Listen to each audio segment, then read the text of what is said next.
9 லட்சம் கோடி மதிப்புள்ள சொத்துக்கு உரிமையாளர் முகேஷ் அம்பானி. ஒரு வருஷத்துக்கு கிட்டத்தட்ட 15 கோடியில இருந்து 20 கோடி லாபம் மட்டும் எடுக்கிறாரு தன்னோட தொழில்ல. அம்பானி இருக்கிற இதே நாட்டுல தான் நாமளும் இருக்கிறோம். ஆனா நம்மளுடைய ஆவரேஜ் சேலரி ஒரு வருஷத்துக்கு 9 லட்சம் தான் இருக்குது. அதாவது ஒரு மாசத்துக்கு 8000 இருந்து 1.5 லட்சம் வரைக்கும் தான் இருக்குது. முகேஷ் அம்பானி இவ்வளவு பெரிய கோடீஸ்வரனா இருக்கிறதுக்கு அவங்க அப்பா திருபாய் அம்பானி தான் காரணம்னு நினைச்சீங்கன்னா, திருபாய் அம்பானிக்கு அவங்க அப்பா ஒண்ணு காசுலாம் சேர்த்து வைக்கல. அவரே தான் தன்னுடைய வாழ்க்கையை மாத்தினாரு, பல கோடிகளுக்கு அதிபதியானாரு. திருபாய் அம்பானி மட்டும் இல்ல, இன்னைக்கு கோடீஸ்வரர்களா இருக்கிற பல பிரபலங்கள் ஒரு சாதாரண குடும்பத்துல பிறந்த மனிதர்கள் தான். இந்த வரிசையில Warren Buffett, Steve Jobs, Mark ஜக்கர்பர்கும் இருக்கிறாங்கன்னு சொன்னா ஆச்சரியப்படுறதுக்கு ஒண்ணு இல்ல. இப்படி சாதாரண குடும்பத்துல பிறந்து பல கோடிகளுக்கு அதிபதியானவங்க நமக்கு உதாரணமா இருந்தாலும் நாம ஏன் ஒரு நிரந்தரமான வேலையை தேடிக்கிட்டு இருக்கிறோம்? ஒரு தொழிலதிபர் ஒரு வருஷத்துக்கு 1 கோடி சம்பாதிக்கிறாருன்னா அதே பணத்தை ஒரு அரசு ஊழியர் சம்பாதிக்கிறதுக்கு கிட்டத்தட்ட 10 வருஷம் ஆகும். ஒரு ஆசிரியருக்கு 15 வருஷம் ஆகும். 25,000 மட்டும் சம்பளம் வாங்குற ஒரு சாதாரண பையனுக்கு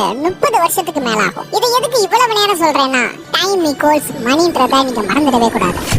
கம்பெனியில வேலை பார்க்கக்கூடிய ஒரு நபரை நாளைக்கே வேலையை விட்டு தூக்கிட்டாங்கன்னா அவரால் எத்தனை நாளைக்கு தாக்கு பிடிக்க முடியும்? அவர் சேர்த்து வச்ச பணத்தை எத்தனை நாளைக்கு செலவுக்கு வச்சுக்குவாரு? That is the definition of wealth. பணம் சம்பாதிக்கிறீங்கன்னா நீங்க செல்வந்தர் கிடையாது. அப்ப எது செல்வம்? ஒரு பணக்காரனாக என்ன செய்யணும்? பணக்காரர்கள் எப்படி சிந்திப்பாங்க? கோடீஸ்வரர்கள் சாகர வரைக்கும் பணத்துக்காக ஓடிக்கிட்டே இருப்பாங்களா? சேர்த்து வைக்கிறதுனால மட்டும் பணக்காரனாக முடியுமா? இப்படி என்னோட பல கேள்விகளுக்கு விடை கொடுத்த புத்தகம் தான் ராபர்ட் கியோசாகி எழுதின ரிச் டாட் புவர் டாட். கல்லூரி பாட புத்தகங்கள்ல இணைக்கக்கூடிய அளவுக்கு ரொம்ப தகுதி வாய்ந்த புத்தகம் தான் இந்த ரிச் டாட் புவர் டாட். இந்த புத்தகத்துல இருக்கிற ஒவ்வொரு தகவல்களையும் ரொம்ப எளிமையா உங்களுக்கு புரியுற மாதிரி சொல்ல போறேன். இந்த பதிவை பார்த்து முடிக்கும் போது பணத்தை பத்தின உங்க கண்ணோட்டமே மாறி இருக்கும். வீடியோக்குள்ள போகிறதுக்கு முன்னாடி கீழே இருக்கிற லைக் பட்டனை தட்டி விட்டுக்கோங்க. நம்ம சேனலுக்கு புதுசுனா சப்ஸ்கிரைப் பண்ணிக்கோங்க. ஓகே, ஹலோ மக்களே, நான் உங்கள் நண்பன் நேவஸ். Come to the channel talk series podcast. Rich dad poor dot.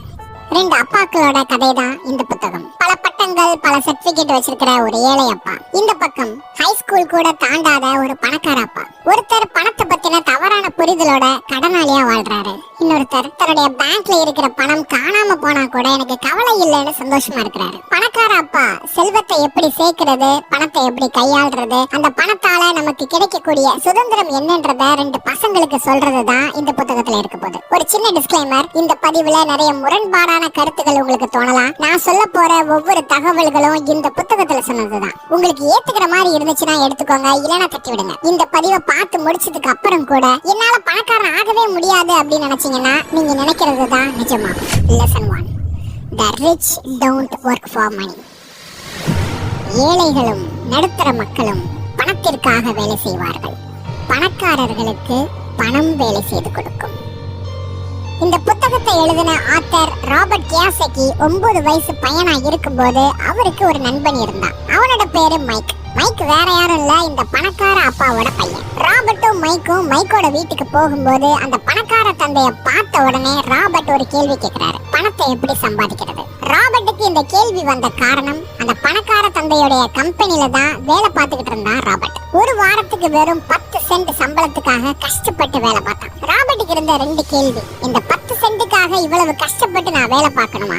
இந்த வேலையை மட்டும் நான் பார்த்துக்கிட்டே இருந்தா என் வறுமையை போக்க முடியுமா? அப்படின்ற கேள்வி மனசுக்குள்ள ரொம்ப நாளா ஓடிக்கிட்டே இருந்துச்சு. அதனாலதான் மைக்கோட அப்பாவை பார்த்த உடனே பணத்தை எப்படி சம்பாதிக்கிறதுன்னு கேட்டாரு. அதுக்கு அந்த ரிச் டாடி என்ன சொன்னார்னா, வாழ்க்கை எல்லாருக்குமே கஷ்டத்தை கொடுக்கும்.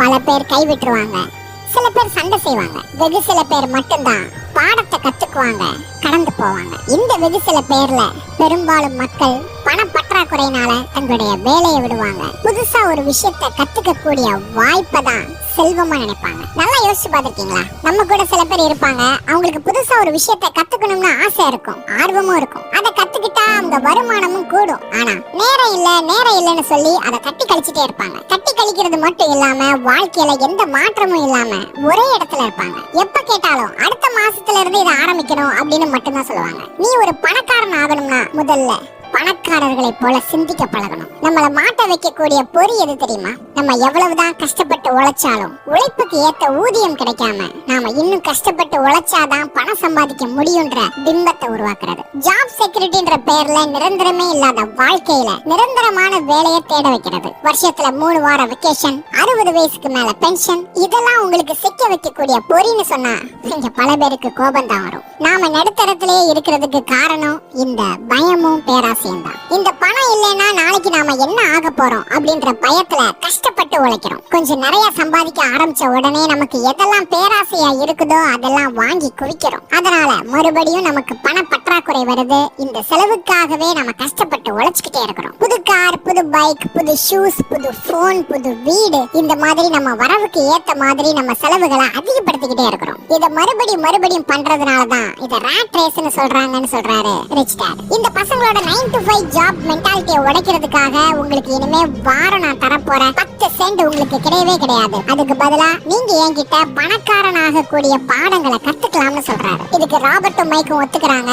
ராபர்ட் தன்னுடைய ஏழை அப்பா கிட்ட இந்த விஷயத்த சொல்லாம தொடர்ந்து வேலை பார்க்க ஆரம்பிக்கிறான். அப்படி ஒரு நாள் வேலை பார்த்துக்கிட்டு இருக்கும்போது 2 காமிக் புத்தகங்கள் கீழே விழுந்து கிடக்கிறத பாக்குறான். அதை பார்த்ததும் ராபர்ட்டுக்கு தெரியுது இது ரொம்ப பழைய காமிக் புத்தகம். இத படிக்கிறதுக்கு நிறைய பேர் ஆர்வமா இருக்கிறாங்க. அது போக இது விற்பனைகள்லயும் இல்லன்றது தெரியுது. அதனால அவங்க வீட்டுக்கு கீழே ஒரு சின்ன ரூம்ல பல புத்தகங்களுக்கு இடையில இந்த காமிக் புத்தகங்களையும் வச்சு ஒரு குட்டி நூலகத்தை தொடங்குறான். அவங்க ஸ்கூல்ல படிச்சுக்கிட்டு இருந்த எல்லா பசங்க கிட்டையும் சொல்றான், என்னோட லைப்ரரிக்கு வாங்க, இந்த காமிக் புத்தகம் என்னோட லைப்ரரியில இருக்குது, ஒரு வாரத்துக்கு 10 சென்ட் கொடுத்தா போதும்னு சொல்றான். அது மட்டும் இல்லாம தன்னுடைய தங்கச்சிய அந்த லைப்ரரியில நீ சும்மா உட்கார்ந்திருந்தா மட்டும் போதும்னு சொல்லி உனக்கு வாரத்துக்கு 1 சென்ட் தாரேன்னு சொல்றான். இப்ப ராபர்ட்டும் மைக்கும் பணத்துக்காக உழைக்காம பணத்தை அவங்களுக்காக உழைக்க வைக்கிறாங்க.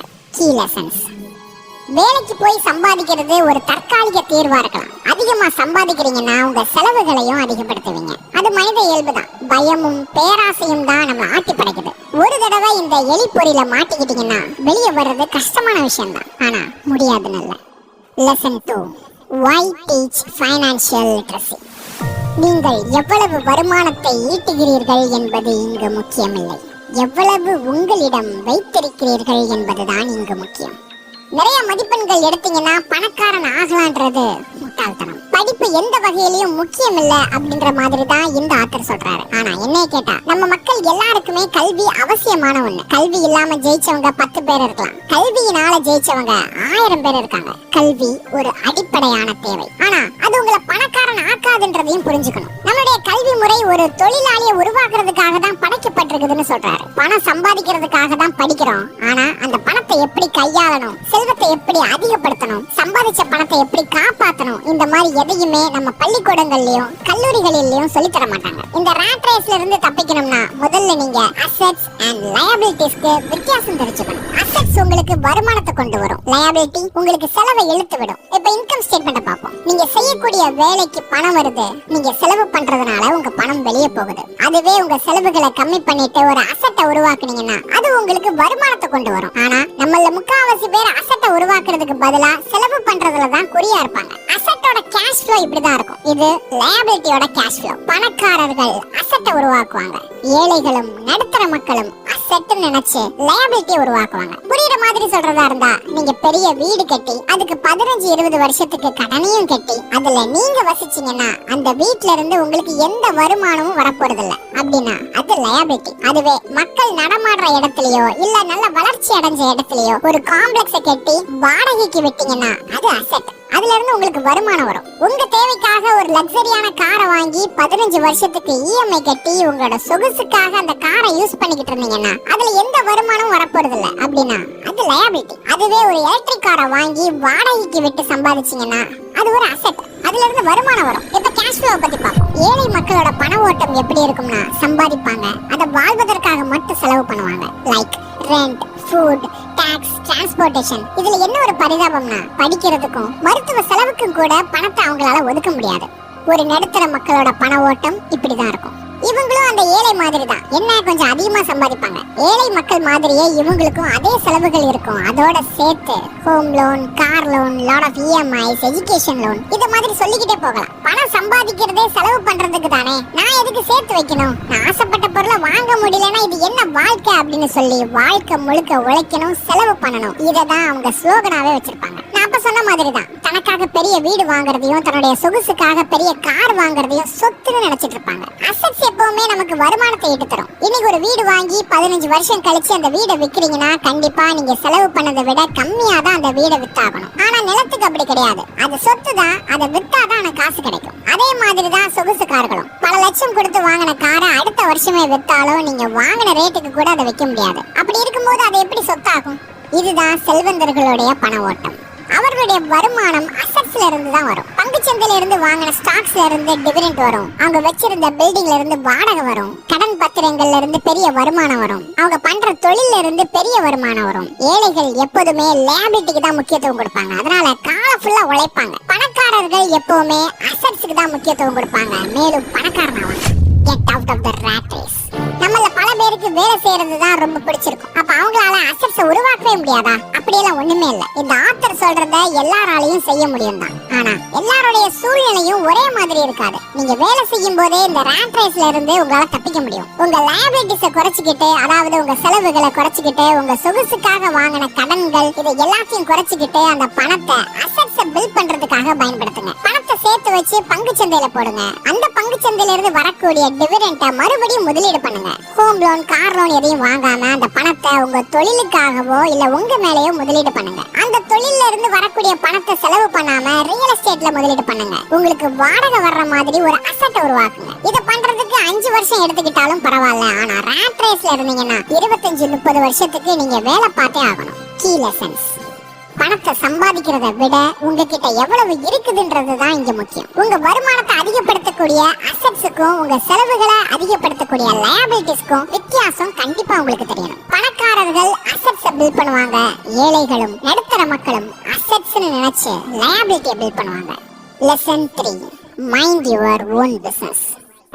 சொன்ன மாதிரி தான் பணக்காரர்கள் எப்பவுமே அசெட்ஸ்க்கு தான் முக்கியத்துவம் கொடுப்பாங்க. இந்த புத்தகத்தை எழுதின ராபர்ட் கியோசாகி நம்ம எல்லாருக்கும் தெரிஞ்ச ஜெராக்ஸ் போட்டோ காப்பி கம்பெனில சேல்ஸ்மேனா இருந்தாரு. கரியர் ஆரம்பிக்கும் போது எல்லாராலையும் தொழில் தொடங்க முடியாதுதான். அதனாலதான் அவரும் வேலை பார்த்தாரு. ஆனா இந்த ராட் ரேஸ்ல இருந்து தப்பிக்கிறதுக்காக தன்னுடைய வருமானத்தை அதிகமா சேர்த்து வைக்க தொடங்கினாரு. சேர்த்து வச்சது மட்டும் இல்லாம அந்த வருமானத்தை ஒரு அபார்ட்மெண்ட்ல முதலீடு பண்ணாரு. அதனுடைய விளைவா அவர் சம்பளத்தை விட அதிகமான வருவாய் அவருடைய அபார்ட்மெண்ட்ல இருந்து வந்துச்சு. அடுத்த 3வது வருஷம் அவர் வேலையை விட்டாரு. உங்க அசெட்ஸ் எதுவா வேணா இருக்கலாம். வருமானம் ஈட்டு தரக்கூடிய ஒரு காம்ப்ளெக்ஸா இருக்கலாம். டிவிடெண்ட் தரக்கூடிய ஒரு ஸ்டாக்ஸா இருக்கலாம். புது புது விஷயங்களை தெரிஞ்சுக்க கூடிய ஒரு வெப்சைட்டா இருக்கலாம். உங்களுடைய பிரசன்ஸ் இல்லாம நடக்கக்கூடிய ஒரு தொழிலா இருக்கலாம். உங்க சந்தோஷத்துக்காக வீடியோ போடக்கூடிய ஒரு யூடியூப் சேனலா கூட இருக்கலாம். ஒரு தடவை உங்க அசெட்ஸ்ல இருந்து பணம் சம்பாதிக்க ஆரம்பிச்சீங்கன்னா அந்த பணம் இன்னும் அதிகமான பணத்தை ஈர்க்க தொடங்கும். அது உங்களுக்கு ரொம்பவே பிடிக்கும்.